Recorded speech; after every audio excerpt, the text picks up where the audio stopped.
Kadere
inanıyor musun? Ha? Kadere. Bak. Bak gözüm öyle konuş. İnanıyor musun kadere? İnanıyorum. Ama bunun konumuza ne ilgisi var? Hem de çok var. Kader bazen sevdiğin insanı çıkarır. Bazen de kısmetini. Eğer kaderine karşı gelirsen hayat seni üzer. Ben çok üzüldüm bu hayatta. Beni çok üzdüler. Sen üzülme. Boşuna tartışıyoruz. Siz ne dersiniz deyin. Bu para sahibine ulaşacak.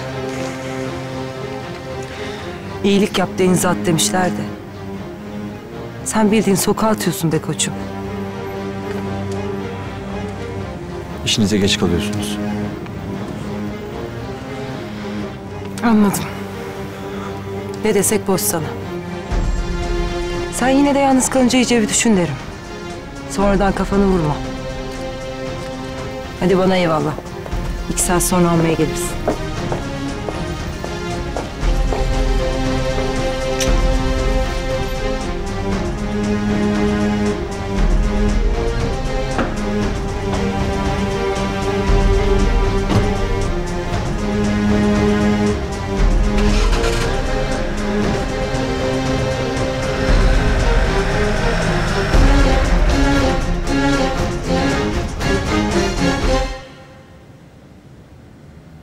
Karşımda Arzu'yu görünce neye uğradığımı şaşırdım. Koskoca İstanbul'da iş verecek başka atölye mi kalmamış ya? Kesin başka bir iş var bu işin içinde. Kesin kızım, kesin. Onun aklı şeytan aklını 5'e katlar. Kim bilir neyin peşindedir yine. Allah bilmiyorum ki anne. Abla sen yine de dikkat et. Yani gerçi bu kadının niyeti ortada. Seni huzursuz etmek istiyor ama... her şey beklenir ondan. Aman gözünü dört aç. Bence de. Yoksa bizimki gibi bir atölyede ne işi olur ki onun? Tabii canım. Yok tekstil işine girmiş de araştırıp sizin atölyeyi bulmuş da kandırmasın kimseyi. Tabii canım, normalde dönüp bakacağı yer mi orası onun? Hay Allah'ım sen koru.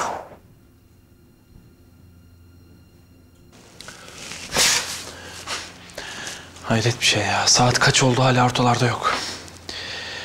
Telefonuna da bakmıyor. Delireceğim ya. Öf.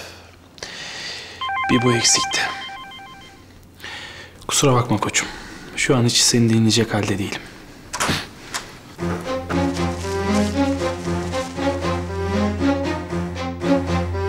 Neyse ki iyisin.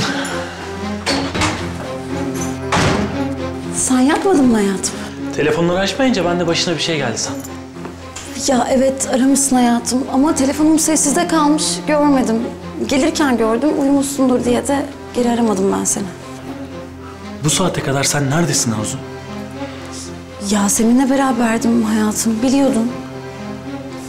Sen beni bekleyip uykusuz mu kaldın? Bak çok üzüldüm şimdi. Seni merak edeceğimi hiç düşünemedin mi? Hayatım bak, kız çok kötüydü, darmadağın olmuştu, ağlayıp duruyordu. Ben de çok üzüldüm, öyle konuşurken de laf lafı açtı. Tamam haklısın, özür dilerim. Hadi gel, Odamıza çıkalım. Sersem gibiyim, çok uykum geldi. Sen çık. Ben gelirim birazdan. Tamam.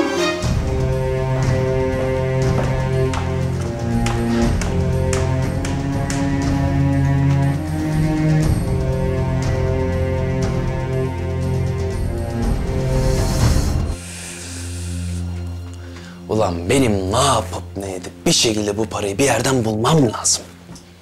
Vallahi parayı bulacağım. Sonra o aile denen sürükten de sonsuza kadar kurtulacağım anasını satayım. Da nasıl? Nereden bulacağım?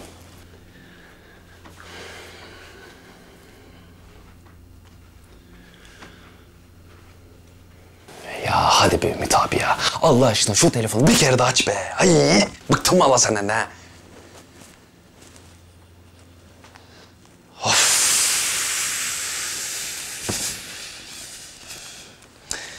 Ulan ne yapacağım ben ya? Ya bunca parayı nasıl bulacağım? Ulan ben o parayı bulamazsam var ya... bu Ayla'nın babası alır beni kıtır kıtır kıtır keser... sonra gider köpekleri yem eder be. Of! Ne yapacağım Allah'ım ya? Ne yapacağım? Of baba ya! Her şeyi berbat ettin.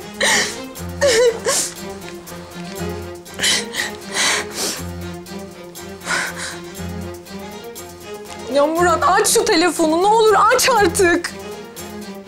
Ayla aç şu kapıyı. Kime diyorum ben? Alo. Sesim geliyor mu? Gelmiyor. Allah Allah. O sersem yüzünden kilitledin kendini odaya değil mi? Onun umrunda mısın acaba? Ya öyleyse de senin yüzünden zaten. Kızmaya başlıyorum ama. Haberin olsun. Hadi Murat ne olursun aç şu telefonu artık, ne olur aç.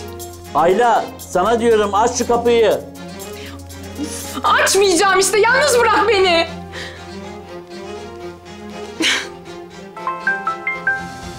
Lan yeter be Ayla ya. Yeter be. Allah kahretsin yeter. Düş artık yakamdan ya. Ulan nasıl bir yüzsüz çıktı bu kız be. Ya resmen beni babasına öldürtecekti. Utanmadan bir daha kalkmış hala arıyor ya. Allah'ın yalan dolancısı. Aşağılık kız. Lan ay. Bıktım senden de be yeter. Arama. Ulan şu parayı bir bulayım var ya. Yemin ederim senden de, babandan da böyle sonsuza kadar kurtulacağım anasını satayım.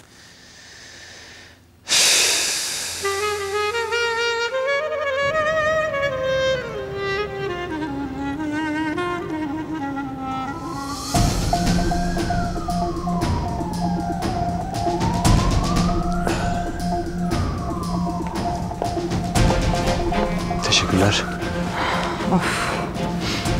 Bittim, tükendim. İstanbul'un bütün dangalozları anlaşmış ki bizim mekanda buluşmuşlar. Direkt eve mi geçiyoruz? İstersen sütlüce içecek, uykuluk yiyelim. Evet tabii ki de. Kolumu kaldıracak halim yok. Hah, ne yaptın para işini? Olduğu gibi karakola götürüp teslim ettim. Zaten parayı kaybeden kişi de başvuruda bulunmuş. Yani para sahibine ulaşacak. Az veren candan, çok veren maldan demişler. Vay be. O kadar da dil döktüm, işe yaramamış demek ki. Vallahi ne diyeyim. Böyle seni koruma altına falan almalılar. Böyle özenle bakmalılar sana. Bu kirli, paslı, çamura bulanmış insanların arasında inci gibi parlıyorsun sen. Ben doğru bildiğimi yaptım sadece. Ay bir de şu mütevazılığın yok mu? Vallahi kalmadı böylesi. Buyurun.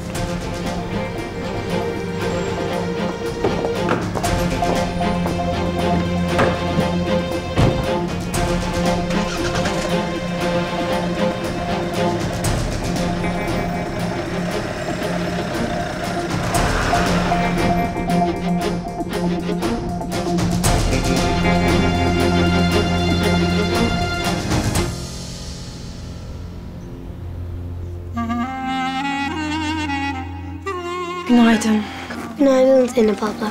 Günaydın kızım. Kahvaltıyı hazırladım. Çay da demlenmek üzere. Hadi Selim'i de çağırın da oturun hemen.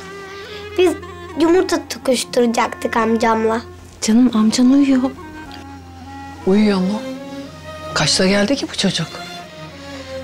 Vallahi çok geç geldi anne. O kadar da yorulmuş ki geldiği gibi bayıldı zaten. Günaydın. Günaydın amca. Niye kalktın oğlum? Uyusaydın biraz daha. Yok anne yok, uyku tutmadı. Elinize sağlık. Hadi anneciğim geç bakalım sen de.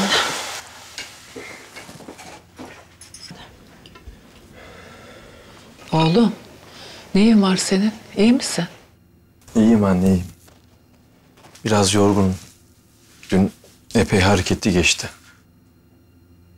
Karakola gitmem gerekti. Karakola mı?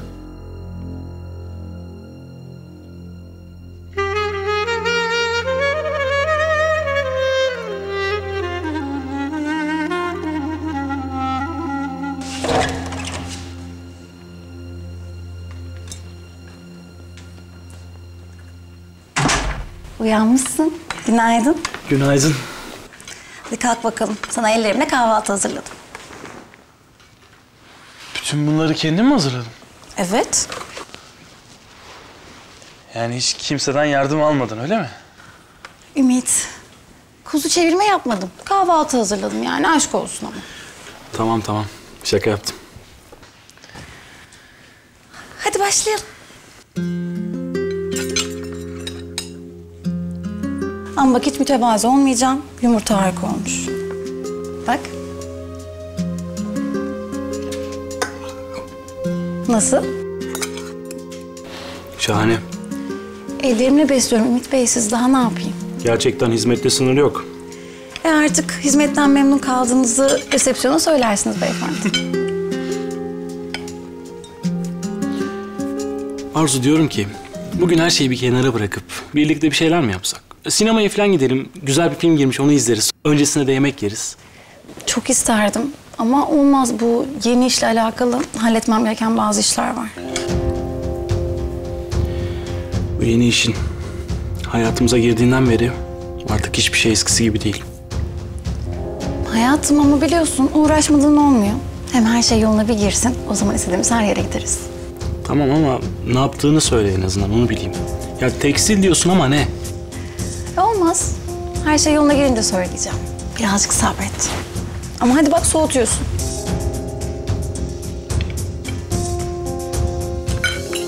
Kim bilir kaç saattir orada duruyordu zarf. Hiç fark etmemişim. Sonra açtım baktım zarfı içi para dolu. Müşterinin birini unutmuş işte. Yazık ya. Kim bilir ne parasıydı. Hayır Allah'tan yani bir müşteri binip görüp almadan sen fark etmişsin. Ben de fark etmedim ki. Müşteri fark edip bana teslim etti. Peki kimin olduğu bulundu mu? Vallahi bilmiyorum, ben de parayı alır almaz olduğu gibi karakola götürdüm, teslim ettim. Bulunmuştur herhalde. En doğrusunu yapmışsın oğlum. İnşallah kaybeden kişiye ulaşır bir an önce. İnşallah anne. Zaten kaybeden her kimse artık direkt karakola başvurmuş. Polisler öyle söyledi. Kim bilir parayı aldığında ne kadar sevinir. Hadi.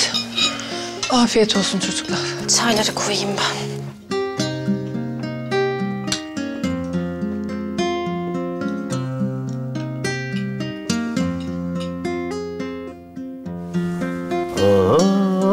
Bunun hala bir tarafında pireler uçuşuyor. Kalk lan kalk. Kalk.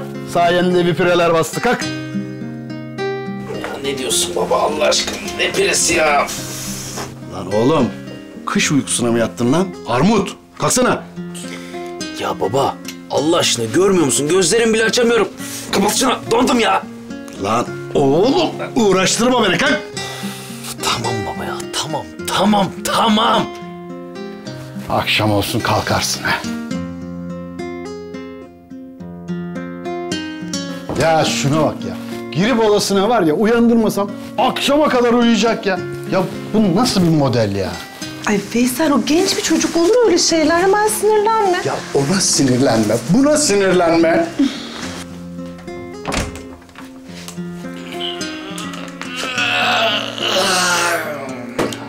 Oo, Murat Bey, portakal suyunuzu da sıkalım mı benim? Ya baba, dur gözünü seveyim. Sabah sabah dalga geçme ya. Ne dalgası oğlum, ne dalgası? Bilakis çok ciddiyim. Baba, dün gece geç uyudum. Yattım, uyuyamadım. O yüzden de sabah kalkamadım haliyle. Çalışan adama bak. Pijamalı personel. Ay Veysel tamam sakin ol sen de giyinir hemen. Muratcığım sabah Ayla gelecekti hala ortalıkta yok. Bir haberin var mı? Bir şey söyledi mi sana? Ya onun nereden haber olsun Tülay'ım ya? Nereden haber olsun? Kızı görünce topukluyor. Yüzüne bile bakmıyor ki. Of be baba ya. Of be baba ya. Ne of be? Ne of? Ay Veysel. Hıyarlık yapıyorsun oğlum, hıyarlık. Gül gibi kız. Ya bir laf dinlemiyorsun ki, söz dinlemiyorsun. Yeter artık ya, yeter. Ne yeter lan? Ne yeter? Ne bağırıyorsun? Murat tamam sakin ol. Artık şu konuyu kapatın. Bu evde bir daha Ayla'nın adını duymak istemiyorum. Ya kızın her ismini duyduğumda boğuluyorum anladın mı? İstemiyorum ya. Anlamıyor musunuz? Konuyu kapatın. Ne kapatacakmışım lan? Ne kapatacakmışım? Ben sana 1000 kere söyledim be. 1000 kere söyledim. Billur gibi kız. Ha? Lan bir kere senin dua etmen lazım. Böyle bir güzel kız senin gibi bir hıyarı beğenmiş diye. Şunun haline bak ya. Baba, zorlama. İstemiyorum ya. İstemiyorum. Ya Allah aşkına yapmayın. Sizin o yere göğe koyamadığınız, o böyle sevgiye boğduğunuz Ayla kim biliyor musunuz siz? Lan ağzında eveleyip geveleme de konuş be. Kimin kızıymış? Bizim bu boğazımıza kadar borç batağına battığımız Latif var ya. Hani şu tefeci Latif. Ayla o adamın kızı. Ne?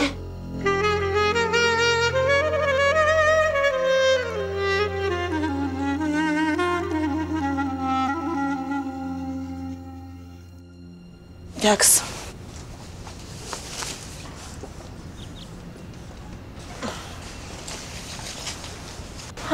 Abla gitmeden yakaladım sizi.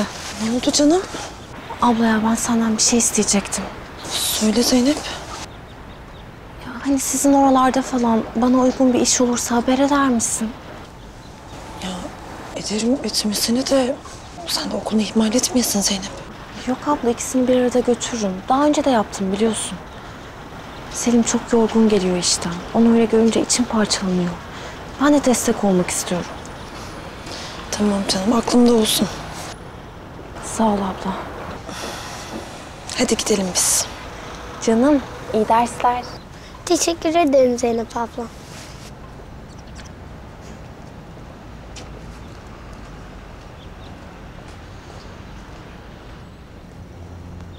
Lan oğlum ya emin misin? Bak o Latif başka Latif olmasın. Saçma sapan konuşma baba.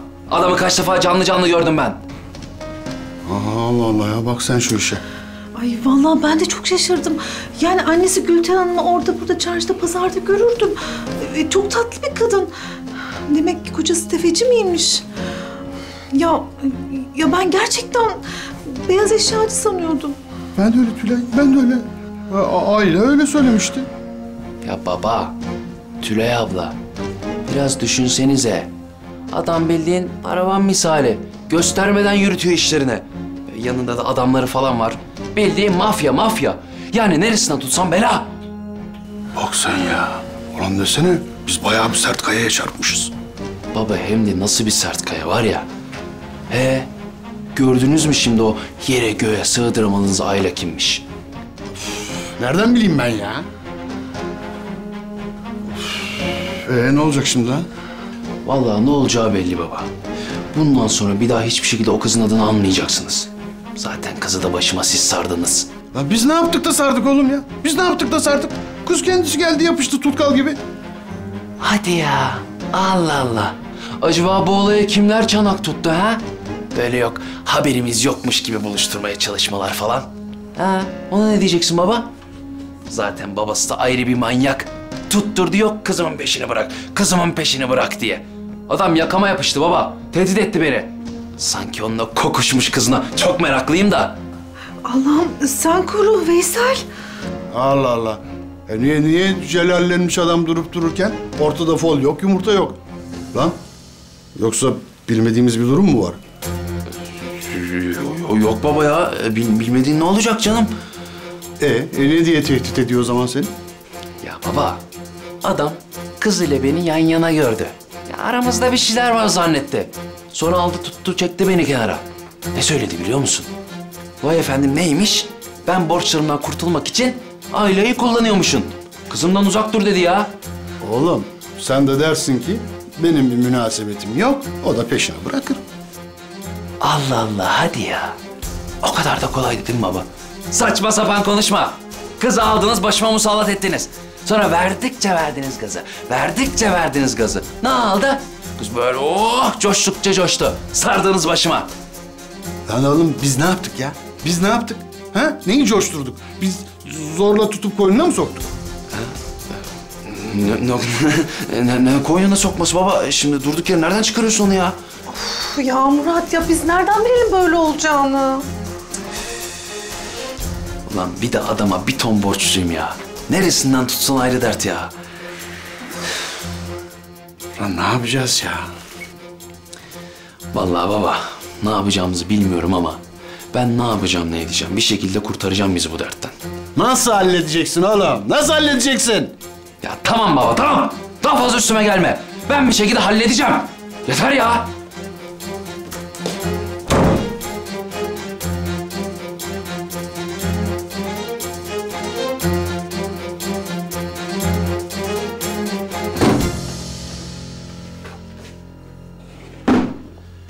Allah Allah. Nerede bu saat ya?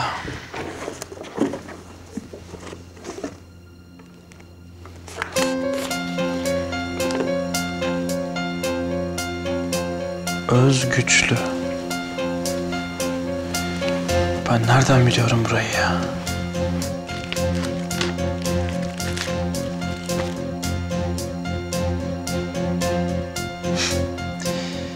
Tabii ya. Melek'in çalıştığı atölye burası. Ümit, ben dün akşam konuştuklarımızı çok düşündüm. Öyle mi? Evet, hatta bayağı bir düşündüm ve ne iş kurmak istediğime de karar verdim. Öyle mi? Ne var aklında? Tekstil. Tekstil işine gireceğim. Nasıl yani? Arzu nereye gittin? Hiç haber vermeden. Ümit sen hesap mı soruyorsun bana? Arzu bu tavırlar ne böyle ya? Ayrıca ben sana hesap soramaz mıyım yani? Önemli bir işim vardı. Oldu mu? Neymiş bu önemli iş? Öğrenebilir miyim ben de? Ne kadar zamanım var? Yani istediğim sorudan başlayabiliyor muyum? Arzu, hiç komik değil. Yanıt bekliyorum. Neredeydin? Yine nereye gidiyorsun Arzu? Bana haber vermeden.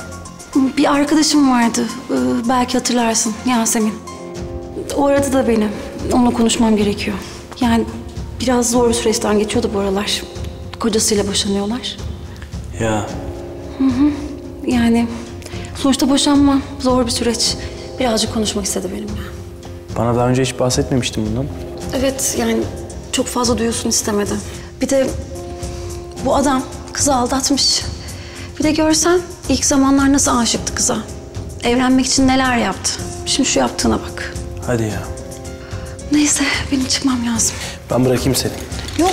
Yok hayatım. Ben taksi çağırdım zaten. Hatta gelmiştir. Hadi görüşürüz.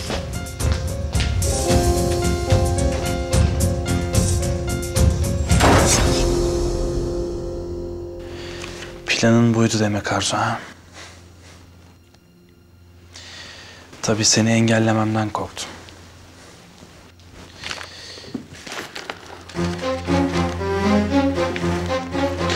Tahmin etmeliydim.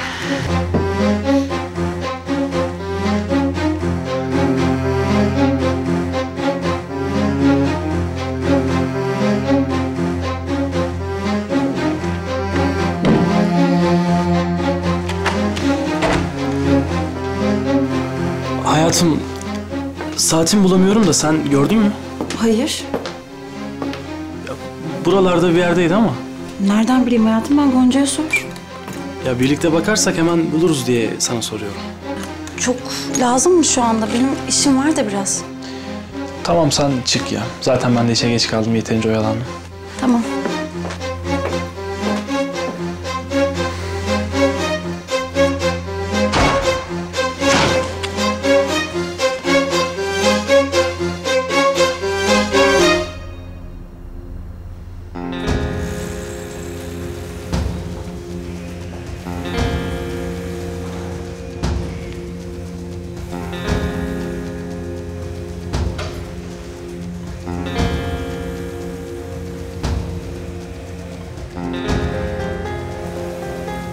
Melek Hanım, bir odama gelsene sana zahmet. Geliyorum.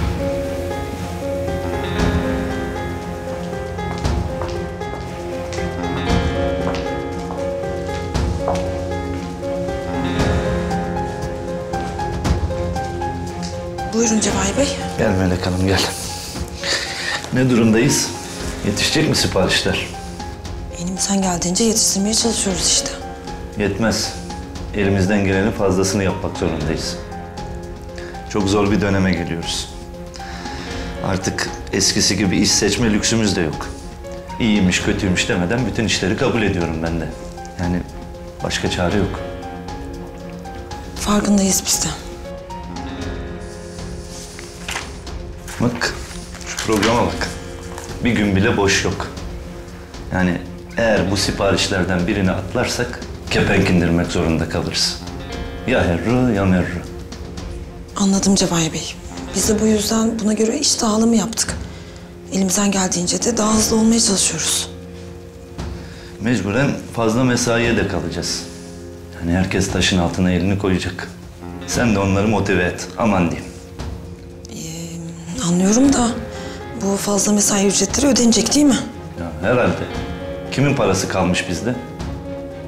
Baktık verimlilik düşüyor. Gerekirse takviye eleman da alırız. O iş sende. Anladım Cevahir Bey. Başka bir şey yoksa ben işin başına döneyim. Yok şimdilik. Hadi göreyim seni.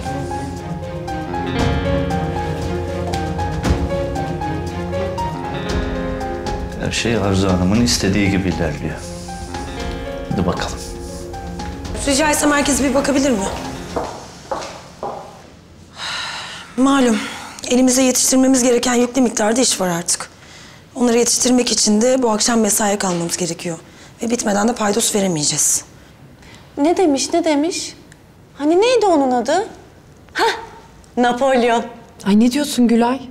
Para diyorum şekerim. Evet yani. Mesaiye kalalım kalmasına da Cevahir Bey paramızı ödeyecek mi bakalım? Tabii ödeyecek. Ben Cevahir Bey'le konuştum. Mesai ücretleriniz ödenecek. İyi o zaman. Tamam Melek'ciğim. Ya zaten işler aksayınca toparlaması çok zor oluyor. Akşama kadar çalışır hallederiz abla. Sen hiç merak etme. İnşallah. Hadi kolay gelsin herkese.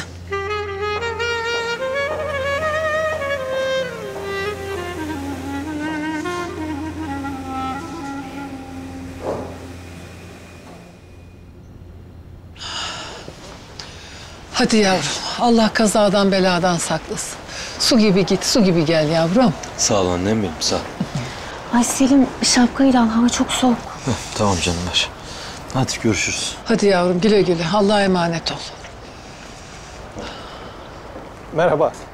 Merhaba. Selim Emiroğlu değil mi? Evet. Akın Bardakçı ben. Adresinizi karakoldan aldım ben. Siz. Evet hatırladım. Hayırdır oğlum? Anne bahsetmiştim ya sana. Bir müşteri arabada parasını unutmuştu. O müşteri sanırım, öyle değil mi? Öyle evet. Gelip bizzat teşekkür etmek istedim. Rahatsız etmedim umarım değil mi? Olur mu öyle şey? Ben yapmam gereken şeyi yaptım. Sizin bu yaptığınızı yapacak kaç tane insan kaldı ki bu dünyada? O gün ben de stresten size biraz ters davrandım. Bağışlayın beni lütfen. Estağfurullah, ne demek? Yani herkes stresli olabilir tabii. Olur öyle şeyler. Buraya kadar zahmet etmişsiniz. Buyurun bir çay kahve ikram edelim size. Zahmet vermiş olmayayım. Yok buyurun lütfen. Peki sağ olun.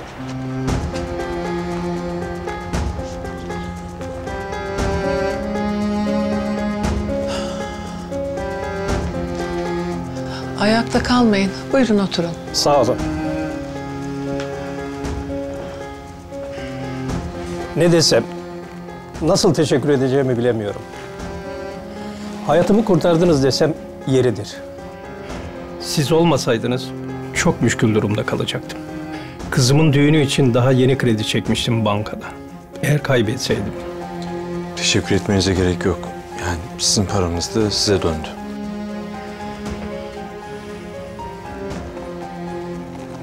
Zahmet verdim kızım. Afiyet olsun. Sağ ol kızım.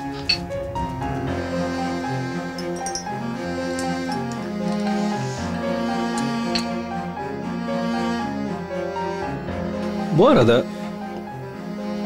belki benzerliktir ama Soyadınızı duyunca merak ettim. Bir sorayım dedim. Kenan Emiroğlu'nu tanır mısınız?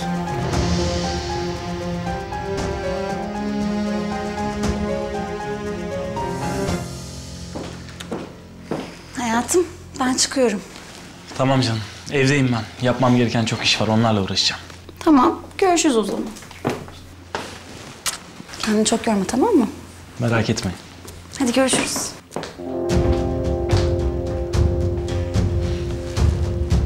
Bakalım nereye gidiyorsun Arzu?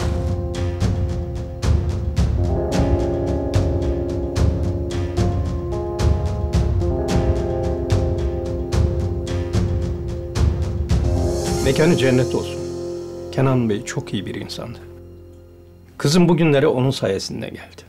Şimdi ele ekmek tutuyorsa, işini ele alabildiyse hep Kenan Bey'in sayesinde olmuştur. Gördüğüm en temiz kalpli, en hayırsever insandı o.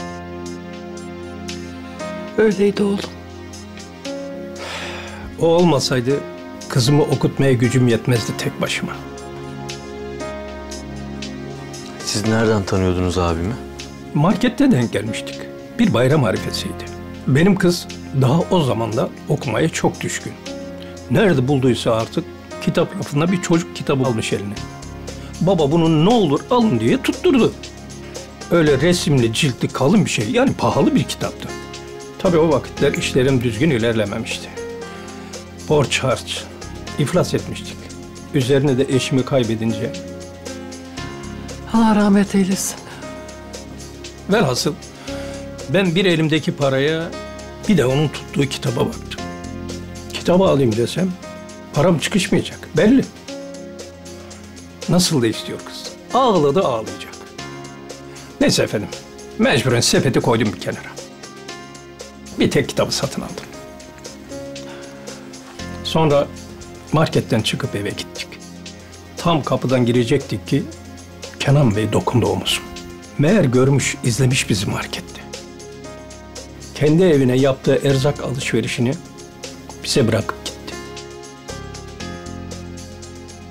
O günden sonra da eli hep üzerimizde oldu. Bizi hiç yalnız bırakmadı, sağ olsun. İrtibatını hiç kesmedi. Kızımın tüm okul masraflarını kendi karşıladı.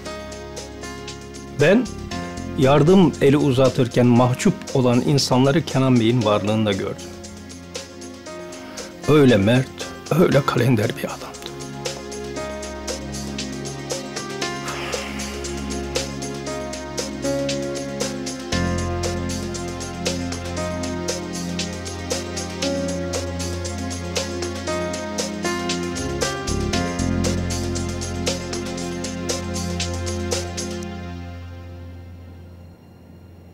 Lan hazır ofiste kimse yok. Biraz da şurada arayalım belgeyi, anasını satayım.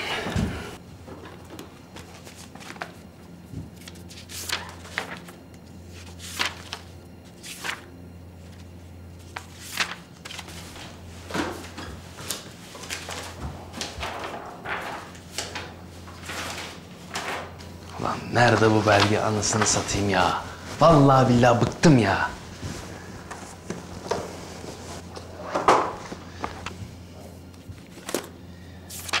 Lan vallahi billahi şu belgeyi bir bulayım.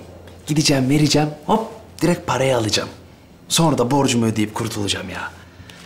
Zaten o dakikadan sonra ne Ayla'yı tanırım ne de babasını.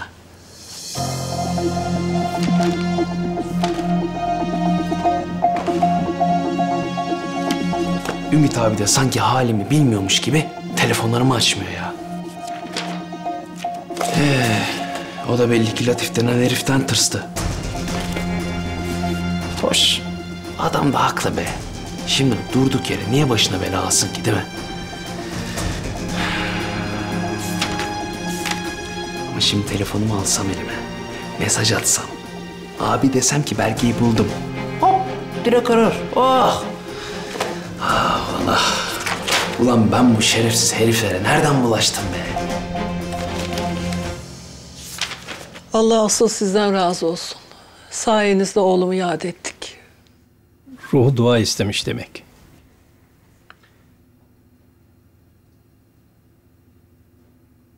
yanlış anlamazsanız affınıza sığınarak bir şey sormak istiyorum ben. Buyurun tabii. Bildiğim kadarıyla Kenan Bey çok varlıklı bir aileden geliyordu. Ben sizi bu evde, bu mahallede görünce şaşırdım açıkçası. Tabii yanlış anlaşılmak da istemem. Utanıp sıkılmanıza gerek yok Akın Bey. Şaşırmanız gayet normal. Ama düşmez kalkmaz bir Allah diye boşuna dememişler. Abimin vefatından sonra her şey bozulmaya başladı. Bir yandan borçlar, yavaş yavaş her şeyi kaybetmeye başladık biz.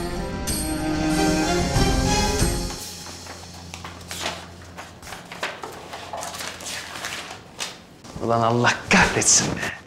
Lan nerede bu anasını sattığımın belgesi ya? Tamam. Tamam oğlum Murat. Sakin ol. Hem ne demişler? Keskin sirke küpüne zarar. Tamam. Belli ki belge burada değil. Gidersin sen de başka bir yerde bulursun be oğlum. Sinir yapma. Neyse. Şu ortalığı toplayayım da bari. Daha bir de Erkut abinin verdiği iş var ya. Ay bıktım.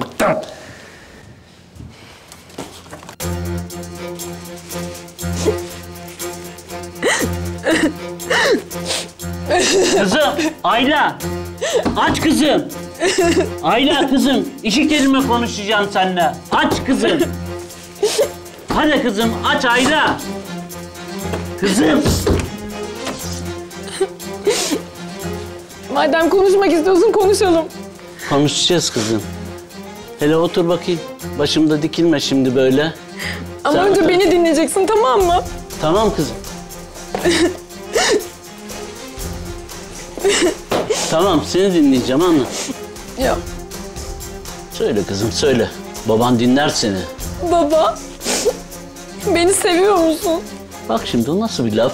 Ben bu dünyayı ayağına sererim senin kızım. Sen benim canımsın, ciğerimsin. O zaman niye mani oluyorsun baba? Niye Murat'ı benden uzaklaştırıyorsun? O zibidinin topukları sağlamsa o da senin hatırın için. Bunu da unutma. Ya ben sana ne diyorum, sen bana topuk diyorsun baba. Bak ben ağlayan insan sevmem, bilirsin. Sil o gözyaşlarını hadi. Ha şöyle, yeri gelirse kurşuna kafa atarım. Ama senin şu gözyaşların kalbimi delip geçiyor. Dayanamıyorum kızım, dayanamıyorum. Yavrum, sen babanı öldüreceksin ama.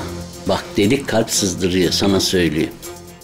Ama şaka yaptım, şaka. Gülelim biraz ya, hadi kızım. Baba, ben ilk defa bir adamı sevdim. Ona da sen izin vermedin. Ne sevmesi kızım? Dur bir dinle. Eğer Murat'ı benden ayırırsa hayatım boyunca hiç kimseyle evlenmem. Dünya evine asla adım atmam. Bak, laflara bak, laflara. Nereden öğreniyorsun bunları?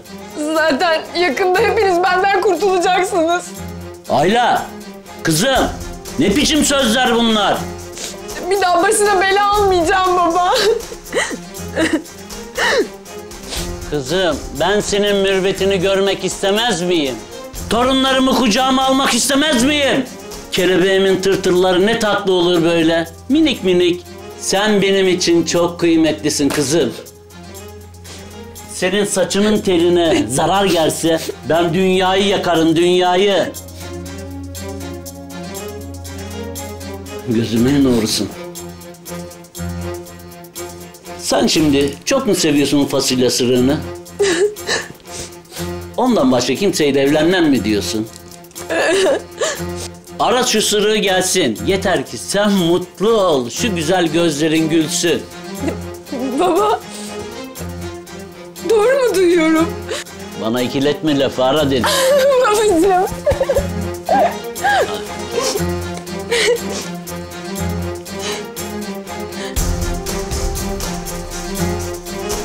Aç Murat, aç. Hadi ne olur aç. Malum, ticarette bugün var yarın yok. İşler yoğun olunca düşmanı da bol oluyor. Sizin de abiniz kadar mert ve vicdanlı bir insan olduğunuz o kadar belli ki. Allah'ın kulunu sevindirenin yüreği darda kalmazmış derler. Sizde de bu yürek oldukça tez vakitte toparlarsınız işleri. İnşallah. Sağ ol. Sağ olun gerçekten. Ben artık izninizi isteyeyim. Malum düğün üzere yapılacak bir sürü iş var. Kolay gelsin. Kızınız da bir ömür boyu mutlu olur inşallah. Amin. İzninizle. Siz gelmeden önce ben de çıkacaktım. Bırakayım sizi. Zahmet etmeyin. Ben kendim giderim. Müsaadenizle. İyi günler. İyi günler. Lafı bile olmaz, ben bırakayım.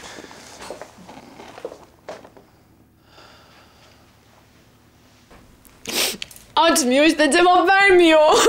Koca kulakları duymadı demek. Ya dünden beri kaç defa aradım baba, sen biliyor musun? Ya 1000 kere olmuştur herhalde. Korkuttun onu işte, korkuttun. Ya telefonlarıma bile çıkmaya cesareti yok. Seven insan korkmaz. Ya baba, çocuk canını zor kurtardı. Sen hala ne diyorsun? Of Allah'ım, ben ne bahtsızmışım. Al canımı da kurtulayım. Şşt, duymayacağım bir daha. Benim pırlanta gibi kızımın telefonunu açmamak ne demekmiş göstereceğim ona ben. Üzülme sen şimdi. Ben halledeceğim. Gerçekten halledecek misin baba? Ama ona zarar vermeyeceksin, tamam mı? Söz mü? Tamam kızım. Zarar yok. Darbe yok. Temas yok. Konuşacağım yalnızca.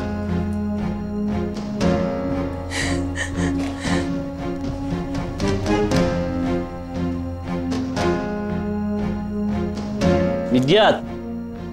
Latif baban konuşuyor. Bak şimdi o sırrı bulup getiriyorsun bana. Canlısını lan, canlısını. Bak bir çizik bile olmayacak yüzünde. Muhabbet edeceğiz. Aynen iletirsin. Hadi ciğerim. Hadi kızım. Baba çok sağ ol. Teşekkür ederim. Tamam.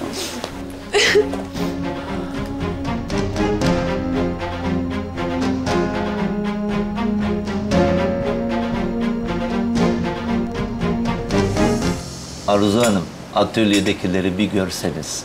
Hepsi arı gibi. Yığdım ben bunlara işleri. Verdim de talimatı. Haldır haldır çalışıyorlar. Güzel. Bundan sonra Melek'e daha fazla iş vereceksiniz. İşten başını kaldıramasın. Anlıyorsun değil mi? Şimdi Arzu Hanım, siz ne deseniz ben tamamım da bu kadın işi bıraktı. Sonra ben bizzat evine gittim. İkna ettim. O da döndü. Yani? Yanisi şu. Şimdi Melek'e bu kadar yüklenirsek o bizi bırakmasın. Bak işi bırakır gider, ben diyeyim sana. Bırakmayacak. Nasıl bu kadar emin olabiliyorsunuz? Eminim. Çünkü ona sözleşme imzalatacaksın.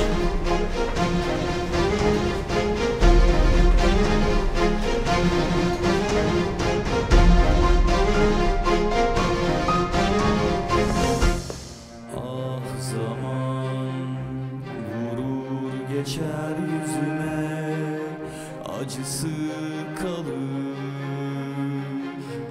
gözlerimde. Gurur yakar, içim kor olsa da dilim susar sözlerimle. Dağıtır ayırır bizi kader, uzak bana yasaklı yüzün. Çoğalıp büyüyor içimde keder, ellerimde bir çare hüzün. Tükenip bitiyor dilimde son